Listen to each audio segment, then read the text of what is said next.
And welcome back. We are in the mines. Things are going well.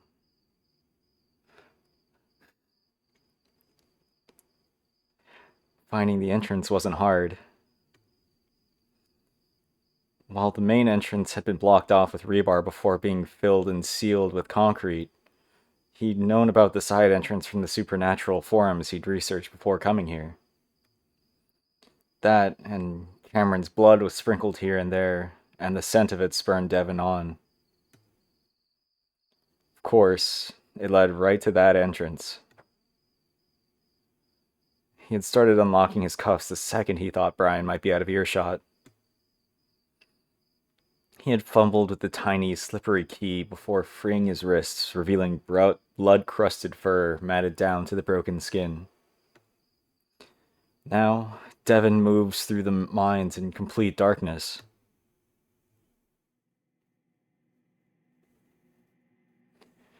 It's almost suffocating, almost panic-inducing, but the scent of Cameron mixing with the foul odor of Brian pushes the younger bear deeper into the mines. Tunnels. Just kind of assumed a word there. The air feels tense, as if the mine itself is intent on seeing what happens next. He's not going to fall into another abyss. When Lupita died, it had been an accident. When that happened after a tornado shredded their town, leveling the block across the street, but leaving their house mostly intact. As a 12-year-old, he just didn't think that it could happen. They had survived an actual disaster, but just as the relief started to set in and his guards started to come down, it happened. He felt powerless in that situation, and he knew that her death had happened because of him. But this time is different. He couldn't fight what took Lupita, but he can fight what's taking Cameron. Damn it. After about 10 minutes, though, Devon starts to become more agitated. Unable to hear them any longer, and going by scent alone, Devon can tell that he's lost the trail. Shit! Shit, shit, shit, shit! He hisses through his teeth, trying to keep quiet in case Brian is somehow nearby, lying in wait. And then somehow, he hears Cameron's singing voice. Devon goes completely still. He'd recognize his boyfriend's voice anywhere, of course. But Cameron's style is different, having the qualities of a singer from the 50s while retaining a grunge-like roughness. The Coyote was heavily influenced by the black and white musicals his mother used to watch late at night. He was embarrassed about it after being critiqued in one of his vocal performance classes. He had been trying to change his technique when Devon first met him. But Devon always liked Cameron's voice. It was due to Devon's urging that Cameron leaned into his style. He knows the song, too. The one about Cameron's ex. The one that he doesn't like to hear because it's violent and vicious. He never asked Cameron about it because he assumed the Coyote would bring it up in his own time. Now, he needs to make sure he even has that chance. Devon begins moving as fast as he can while staying quiet. He knocks his nose into a few walls and scrapes up his elbows and shoulders, but he keeps moving, simply trying to force his way in the direction of the voice. Then, just as he thinks he's a few turns away, it stops. Then Cameron screams, and Devon drops all attempts at stealth. Cam! Brian! He calls out to let Brian know he's there, to at least distract him from the Coyote. Then he barrels his way through the darkness, trying to find what he's sure is the last turn. Why Brian has brought Cameron here, he doesn't know. He doesn't even know what he's going to do when he meets them. Well, anything. He'll do anything.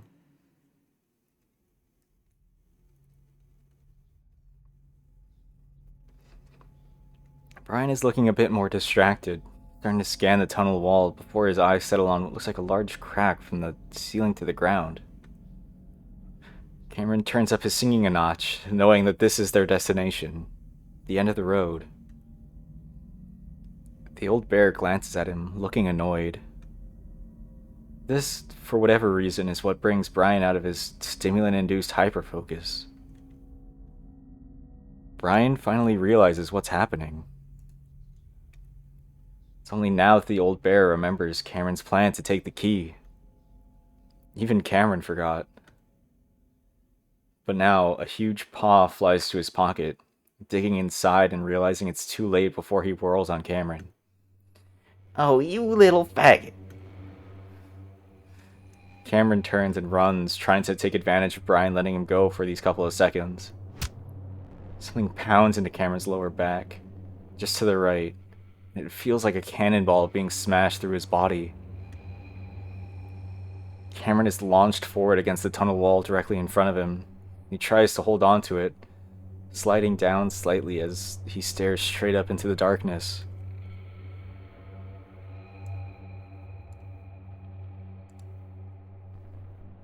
It's so dark that Cameron can't tell if the ceiling is a few feet above him or if it's simply endless space full of glowing arches that stretch on forever. His eyes stay wide, his breath leaking out of his muzzle in a slow, high-pitched rasp, not wanting to believe the pain he feels spreading through his insides is real. Then he's on the ground, writhing and groaning uncontrollably while electric pain spiderwebs through his body. The blows Brian had delivered before are nothing compared to this. Cameron thrashes around in the dirt, desperate to find a way out of the hell. He's in hell. Who's in hell? He has to be. What are those red arches, and why are flames spreading from his guts up into his lungs? Damn, you'll probably only piss blood after that one. Brian's mock concerned voice snaps Cameron back to the situation he's in. In the very back of his head, he's realized his trip is beginning its descent. The pain is still present, though, and it's not letting up. How can he feel pain if he's nothing? He's finally breathing again, but each exhale is accompanied by a whining wheeze, involuntary tears flowing down his face. Brian leans over him and the coyote cringes. No, stop, please. Brian pauses, then just grabs Cameron by the arm and yanks him up. Cameron lets out a hoarse, breathless scream as his aching body is forced to move again. It echoes around them before cutting off as a huge arm tightens around Cameron's throat. Cam! Brian! Devin's voice is very close, maybe only a tunnel or two away. Brian mumbles quietly next to Cameron's ear. Shut the fuck up right now or I obliterate your other kidney. Got it? Cameron feels the thread hovering over the left side of his back this time, and he quietly shuts his muzzle, even though groans still force their way up, muffled behind his lips. This seems to at least satisfy Brian. He drops the chokehold before shoving Cameron forward. At first, Cameron is surprised that the bear didn't just hit him again anyway, but Brian's distracted again. Devin's too close, and a few terrible plans go through the older bear's head that causes Cameron's already aching abdomen to lurch with nausea and fear. Brian considers waiting and ambushing Dev, but he quickly discards the idea as he realizes Cameron might try to warn Dev by making noise right as he reaches them. That's exactly what Cameron would do, even if it means being beaten to death by Brian. Deciding again that nothing matters anymore, he pushes Cameron forward through the narrow opening, the passage becoming more tight until Brian has to turn sideways and struggle through, and then it opens up.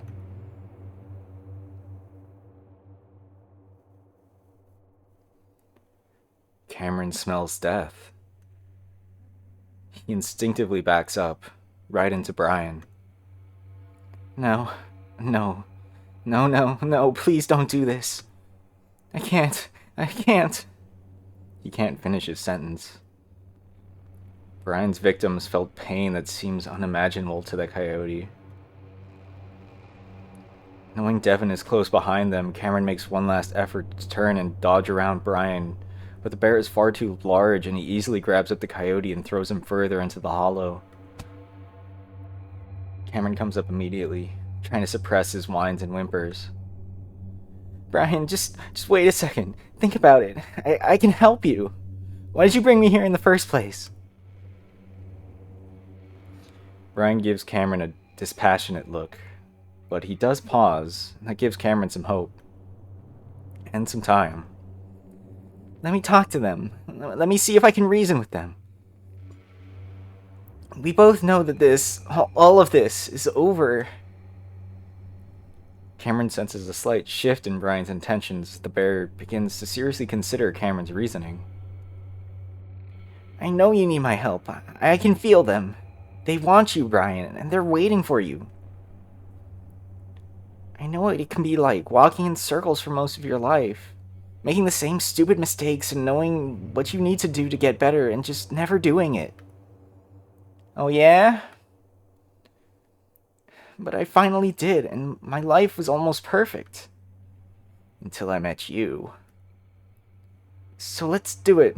Let's end this nightmare right now. Brian takes a deep breath and holds it.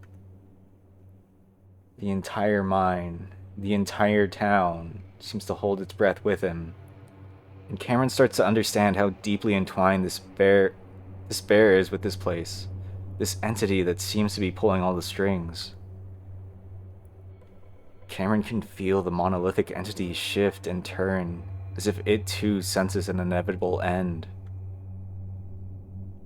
Brian is close to taking the coyote's offer, but it isn't meant to be, and Cameron, of course, knows that.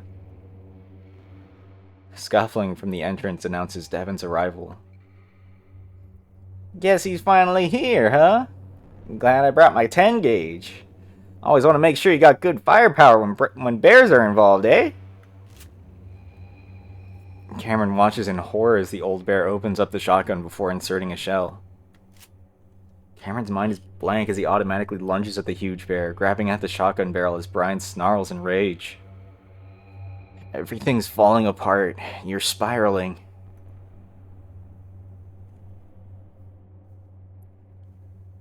Devin shoves his bulk through the narrow passage, squeezing to the hollow on the other side. When he stumbles into the open space, Devin spots Cameron immediately, the coyote being swung left and right as he fights with Brian over the shotgun. Cameron is covered in blood, tears matting the fur on his cheeks. The situation is already a terrible one, but again, his fear for Cameron turns to anger at Brian as he sees the bear throwing vicious, crushing kicks at Cameron's lower body. Devin realizes that this is it, and he has no time to think. Devin charges up behind the older bear and bites deeply into the side of Brian's neck. Apparently, biting someone other than himself is a lot more effective, and he feels his canines sink deep into the flesh beneath the thick fur. The old man is covered in a layer of protective padding, just like himself, but the older bear clearly has a lot more of it. Still, Brian screams, high-pitched and full of fury. Then, Cameron is finally shaken loose from the shotgun, and Brian grabs the barrel with both paws before ramming the butt of the shotgun back into Devin's stomach.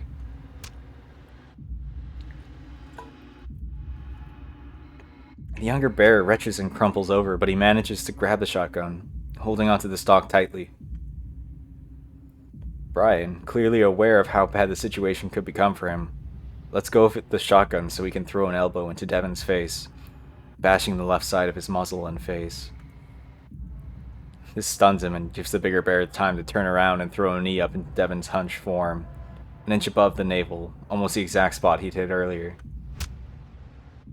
Devin feels as if his guts are flattened into his spine before liquefying, the force actually lifting him off the ground for a half second.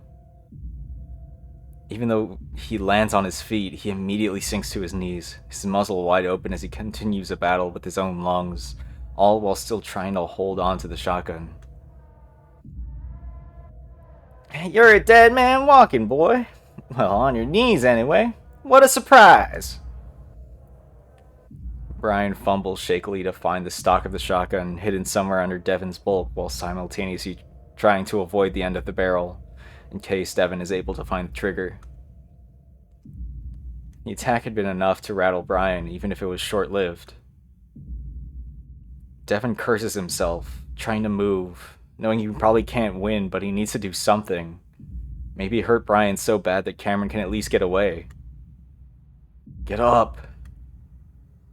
But he can't breathe, so there's not much he can do to defend himself, let alone stand up. So Devon keeps his hold on the shotgun, even as Brian starts trying to yank it from his weakened grasp, and he's starting to succeed. Cam, run. Devon rasps, not even sure where Cameron is right now, assuming he still might be on the ground after being kicked so many times. Brian squeals. Looking up from his doubled up position, Devon sees Brian in front of him, bent over as well, the grizzled bear grabbing between his legs. As Brian sinks lower, Cameron appears, lowering a foot. The coyote smiles with relief and joy at seeing Devon, and seeing that he's got the shotgun. Cameron seems so sure that they've won that he doesn't see Brian's quick recovery, the old bear forcing himself up, murderous vengeance in his eyes as he runs at Cameron with another animalistic scream. Devon can only watch as the huge bear charges at Cameron. No! The much smaller coyote can only yelp in panic before Brian smashes into him and crushes him against the wall. Devon hears a crunching sound, just as he gets his first tiny sip of air, just as he hears Cameron's own air wheeze out in a yowl-like moan. And then, even more viciously than Devon had attacked Brian, the old bear begins to maul Cameron. Brian bashes him left and right, with blows aimed at the coyote's face before Cameron collapses. There, Brian begins to rip and tear into the coyote with his claws. Devon begins to move, but it's slow, and he just wishes his lungs would start working. Cameron tries to crawl away from Brian, and Devon sees the horror mirrored in his boyfriend's eyes. Then Brian comes down on him again, and Cameron throws his left elbow back at the bear's face, only for Brian to sink his teeth into Cameron's forearm and elbow. Cameron lets out a yelp and curls around Brian's muzzle, scratching and biting at it with his claws and teeth. Then Brian twists and tears, and Cameron lets out a howling sound, his body twisting violently. He's on his back now, and he goes quiet, staring in shock at the wall he's lying perpendicular to, his eyes beginning to roll up as Brian thrashes his head and a crunch comes from Cameron's arm. The coyote can't make any sounds now, the breath seemingly knocked out of him by the pain. Devon has never heard Cameron make those feral pain sounds, not like this. The shotgun had opened up at some point during the struggle, and Devon drops the awkward weapon, too intent on saving Cameron to figure it out right now. And to see him in so much agony that he can't breathe, can't even vocalize it anymore, it gives Devon the final push he needs. He charges into Brian, and the force knocks the old bear off the coyote. Devon has never seriously mauled someone in his entire life. But it's something that comes naturally to him and Brian. And while he had played mauled people in the past, including Cameron, this is the first time he brings his claws, teeth, and muscles to full use. Straddling the older bear, Devon roars at Brian before lunging down. First, he bites Brian's neck again, but from the front this time, while his paws rip and tear into the bigger bear's hide. Brian seems to concentrate for a second before burying his fist up into Devon's stomach with a deep, muffled thud. But the younger bear is tensed up this time, and the fist gets no further than his stomach muscles. Still, Brian's power is almost supernatural, and Devon lurches forward and grunts, folding over, an ache forming deep in the pit of his belly, but this only makes him bite harder. Devin can feel that he's truly stunned the old bear, at least for now, and as Brian takes his fist back, he resorts to panic shoves instead of actually trying to fight. When Brian finally does try to claw at Devin's face and eyes, the younger bear leans back and smashes his head into Brian's muzzle. The sound it makes indicates a broken snout, and Brian lets out another high-pitched whine before screaming and trying to lunge up to bite Devin's neck. Devin leans back, just avoiding the teeth before smashing his head a second time into Brian's face. Then, as Brian lays dazed, Devin lays into his snout 3 more times, full force, trying to pound every bit of agony into Brian that the old bear had given all of them.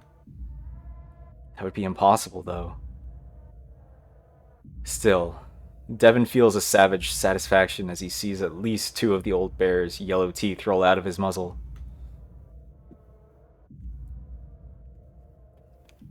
Brian howls and rolls violently, finally dislodging the slightly smaller bear. Devin heaves for breath, watching as Brian comes up several feet away, crouching and also heaving for breath. You fucking... You! Brian can barely form words, but not just because he's out of breath. His bitter hatred is evident, so mad that only frothy spit flies from his lips as he sputters. But then Brian's eyes flick to the right, and Devin remembers all at once that he'd left the gun there, having been focused on helping Cameron. The old bear moves lightning fast once again and he shoots off to the right. Devin realizes Cameron is there too. Cameron, look out! Cameron, lying in agony after Brian's vicious attack, knows something is deeply wrong with his body. The crushing against the wall of the chamber had done it.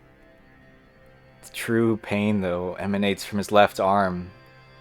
Cameron knows that it's mangled, broken, and useless.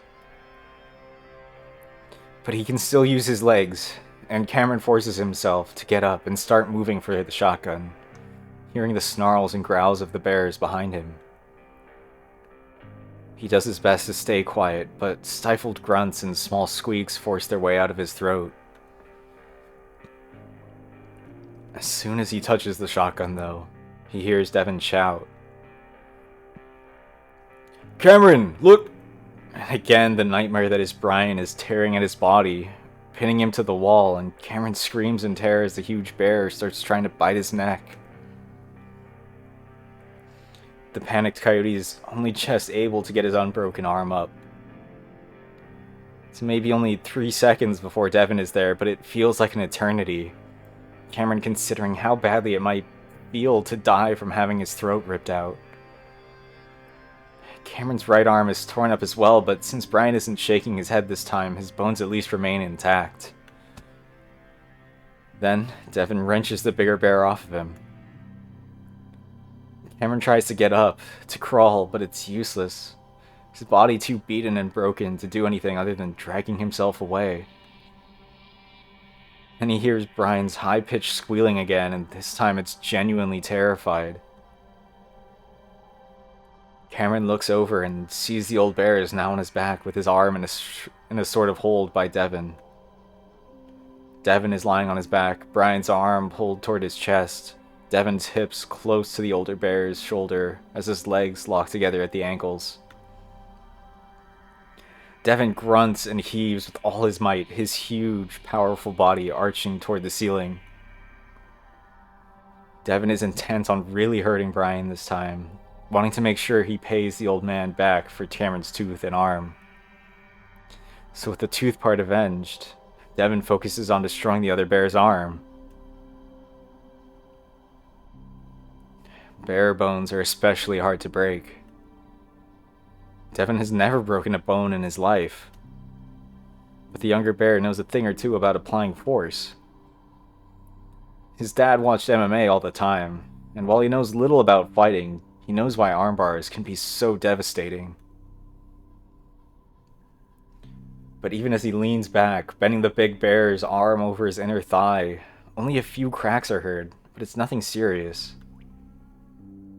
Devin needs the arm to have less resistance, more distance to the fulcrum. Unlocking his legs, he takes just a second to slam his foot right into the old bear's jaw.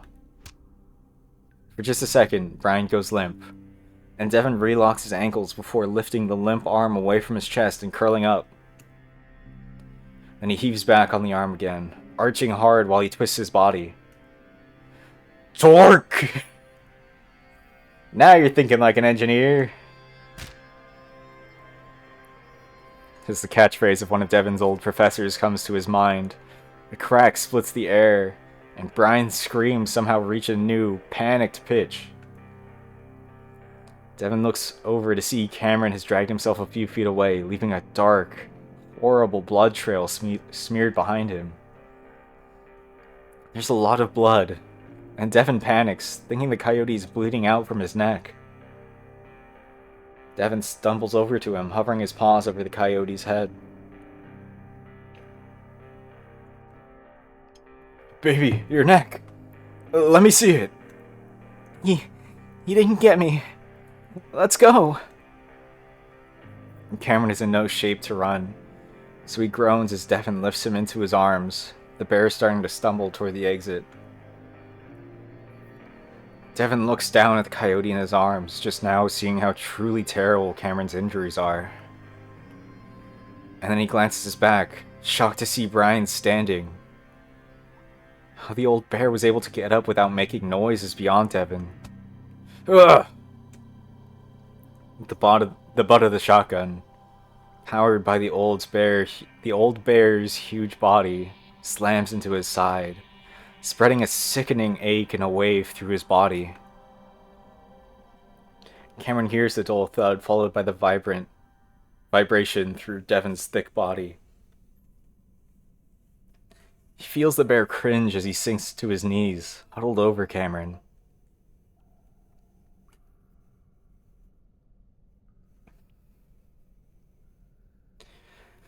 The huge bear lifts up the shotgun he'd managed to get a hold of.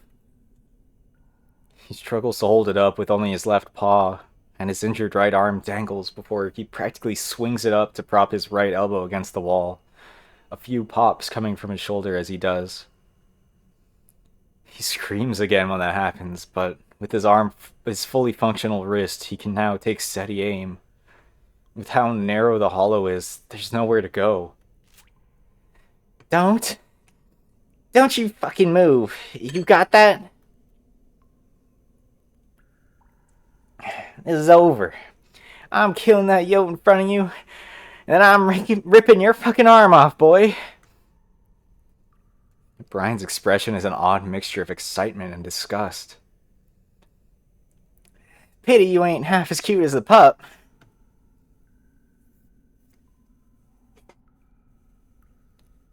Devin can only wheeze in response, and Cameron holds onto him tightly as he's cradled in his arms.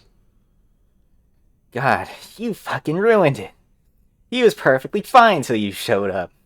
Now he's fucking fucked up to the point he's not even fuckable. Cameron's ability to see and feel things is fading, just as the effects of the shrooms are fading. Still, there's just a bit left, and Cameron tries his best to use it. Devin's body begins trembling, and Cameron holds on to him more tightly. Devin's voice, still breathless, whispers into Cameron's ear. Honey, whatever happens, just play dead, okay? No matter what. But Cameron suddenly turns.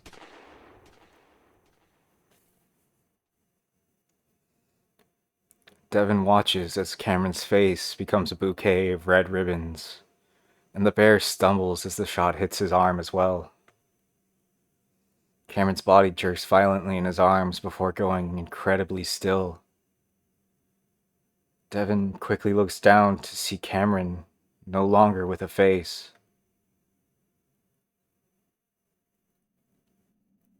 Everything that used to make up his face is splattered against the walls, and it still pours from. Cameron is gone. In shock, Devin looks at his arms and sees the white of bone shards, at first thinking it's his own, but then he sees a few of Cameron's sharp teeth also embedded into his arms. Devin leans over Cameron's body, expression of untold anguish on his face as he starts to let out a low, terrible groan that rises in pitch to a bearish howl.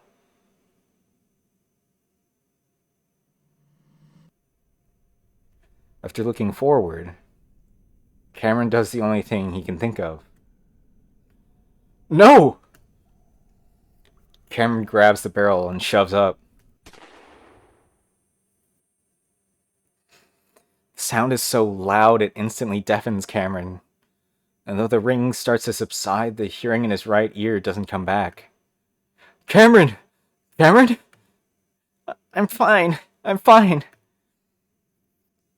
Cameron looks to where Brian is. The kickback from the 10 gauge had hit him hard, squarely in the chest. Cameron can almost visualize the shock sent through that old, worn-out heart, already exhausted from the stimulant and the fight. The old bear, still on unsteady feet, stumbles back a bit more before hitting the wall and sliding down it to sit.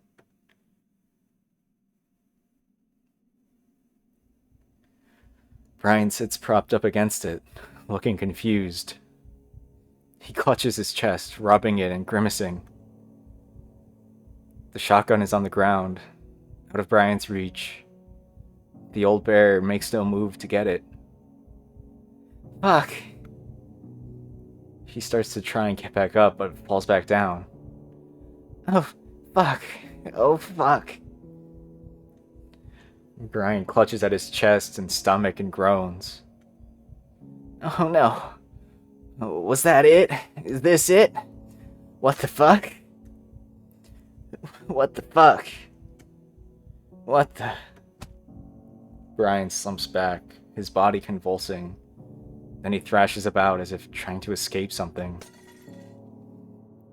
He knocks over and smashes the electric lantern, crushing it under his weight. For several more seconds, they both listen to Brian's groaning, rasping, and snorting before it's silent. It's quiet up for a little while longer. Cameron and Devin not daring to move. Brian had seemed invincible for so long. Cameron can't get himself to believe that it might be over. Devin whispers into Cameron's ear. Cameron, how do you feel? Cameron gives Devin a look that's a mix of love and exasperation, even if Devin can't see it right now. They both know he's badly fucked up. I think something ruptured. It all feels wrong. Cameron places his right paw on his own torso, wincing. Don't move, okay? I'll get us out. I'll get us out in no time. Devin starts to tentatively make his way forward, just as Cameron is realizing how long this might actually take. Possibly too long if there's internal bleeding. His vision flickers.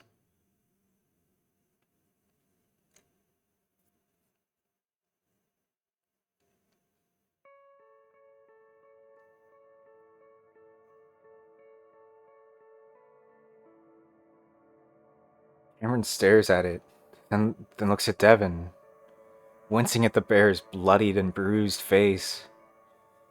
But Devin doesn't react to the light, like Cameron is the only one seeing it. But a shroom trip can't emit light no matter how hard you're tripping. I think I can see where to go. Just walk straight. How? Cameron starts to shake his head, then stops as his neck sends a pang of fiery pain down his back. I don't know, but I can see. Let's just get out of here, please. Cameron tries hard not to look at Brian's crumpled form against the side wall of the hollow, his wide open eyes glinting from the gentle glow. Okay. Just tell me where to go, okay? And sure enough, as they leave, arch after arch appears, and Cameron is confident they'll lead to the exit. These arches had tortured his mother, but this feels like his mother somehow.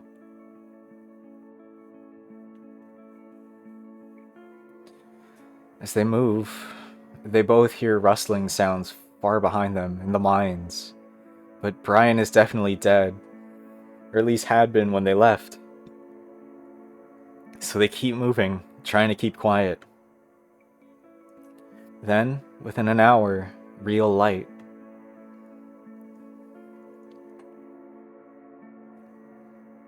Daylight. Devin looks down at Cameron and winces just as Cameron did when he saw Devin's face. God, honey, we're gonna get you help. And you're gonna get better, okay? But what about you? Do you feel okay?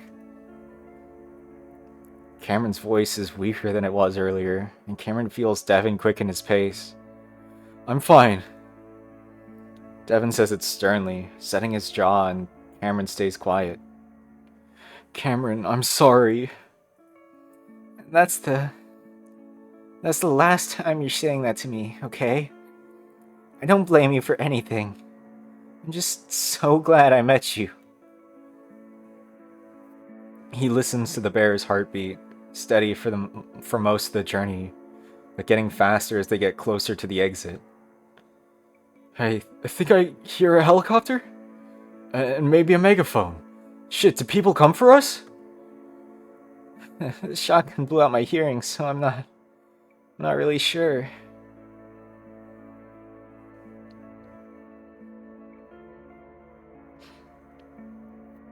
His trip is mostly over, yet these visions are so vivid. Cameron stares at this new arch, and something about it feels different. Oh, Mom, I found it. Huh? Her arch. You're seeing arches? You know how something can happen that's so impactful, it splits your life in two? Like, you see life as before and after that moment. It can be good or bad. Devin hesitates, like he wants an answer to the question he just asked, but he lets it go for now. Of course. I think meeting you is the good divide in my life. I think what happened here, it's gonna happen after. I think it's the bad divide. It had always been his mother's death, and it still is. A divide. But this time, Cameron realizes he's been deeply affected mentally. It's not something he can just recover from. Something's truly wrong with him. That's been the case for a long time now, but now, after this, something's been pushed over the edge. So, another divide. I think we're gonna be okay, Cameron. Devin, whatever happens after this, I love you. I'm so happy I met you. Come on, you didn't have to say that first part. We made it, okay? It's just a fork in the road. Cameron gasped. Oh, Devin, Artie is alive. He went to get us help, I think. I hope. What? How? I don't know. He got shot, but he got away. Brian was pissed. He's hurt, but I think he made it. Oh, that's... Devin's lip trembles as his face twists up tightly as he tries not to cry. But it's out of incredible relief and happiness. Cameron doesn't tell him how bits of Artie are missing, or that he can't sense him anymore, both because of his waning powers and because Artie is too far away. At least that's what he hopes. Cameron stares up at the arch, looking both beautiful and terrible at the same time. Raincoat Monster stands to the side as they pass, and this time, Cameron does think it's his old hallucination.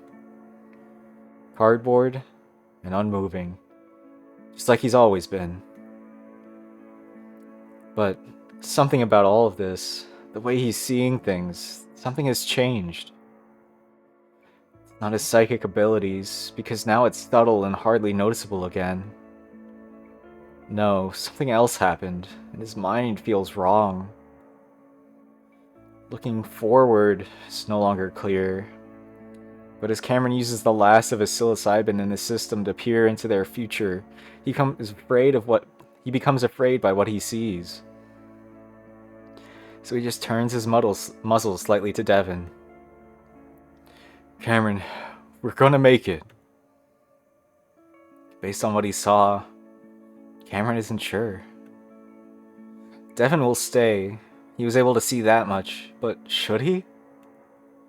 More than anything, they both want to stay together, but if Cameron becomes a burden to Devon, he doesn't know how he can stay. He just hopes that Devon can still love him after this terrible change, and he hopes he can fight it, whatever it is. So, Cameron leans his head against Devon's shoulder, smiling in a mostly happy but in a bittersweet way. Alright. Alright. Let's get the hell out of here.